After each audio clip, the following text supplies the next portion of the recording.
Friends, വട ഉണ്ടാക്കുന്ന video ആണ്. എല്ലാവരും ഇത് കണ്ട് ലൈക്ക്, സപ്പോർട്ടും സബ്സ്ക്രൈബും ചെയ്യണേ. സ്കിപ്പ് ചെയ്യാതെ കാണുക. ഹായ് ഫ്രണ്ട്സ്, എല്ലാവർക്കും ഞങ്ങളുടെ ചാനലിലേക്ക് സ്വാഗതം. പരിപ്പ് വട ഉണ്ടാക്കാൻ പോവുകയാണ് കേട്ടോ.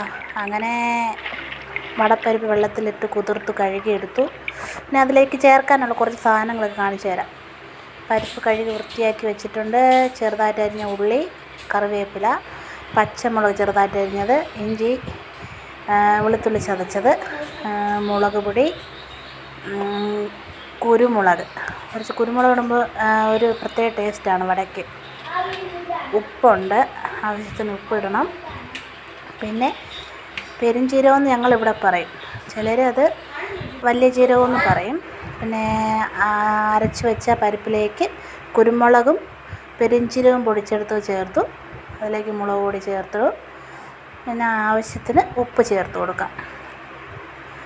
പിന്നെ നമ്മൾ ചെറുതായിട്ട് അരിഞ്ഞ് വെച്ചിരിക്കുന്ന ഉള്ളി അതും ചേർത്ത് കൊടുക്കാം. നമ്മൾ ചതച്ചെടുത്ത ഇഞ്ചി അതിലേക്ക് ഇട്ട് കൊടുത്തു കേട്ടോ. പിന്നെ വെളുത്തുള്ളി ചതച്ചത് അതിൽ ചേർത്ത് കൊടുത്തു. പച്ചമുളക് ചേർത്തു.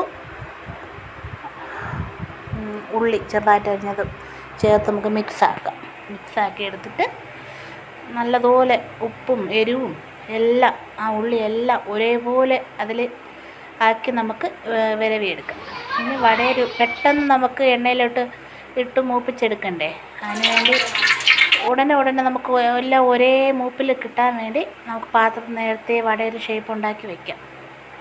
എണ്ണ ഒഴിച്ചു തിളച്ചതിലേക്ക് ആ പ്ലേറ്റിലേക്ക് നമ്മൾ തയ്യാറാക്കി വെച്ച വടയെ എടുത്ത് അതിലോട്ടിട്ട് കൊടുക്കാം. മൂത്ത ശേഷം നമുക്ക് പാത്രത്തിലേക്ക് മാറ്റാം. നല്ല മുരുമുരാന്നുള്ള നല്ല അടിപൊളി വട, നല്ല ടേസ്റ്റാണ്. രണ്ടാമത്തെ സ്റ്റെപ്പ് വടയും കൂടെ അതിലേക്ക് ഇട്ടു. വടയെല്ലാം തയ്യാറായി പാത്രങ്ങളിലാക്കി. എല്ലാവർക്കും താങ്ക് യു.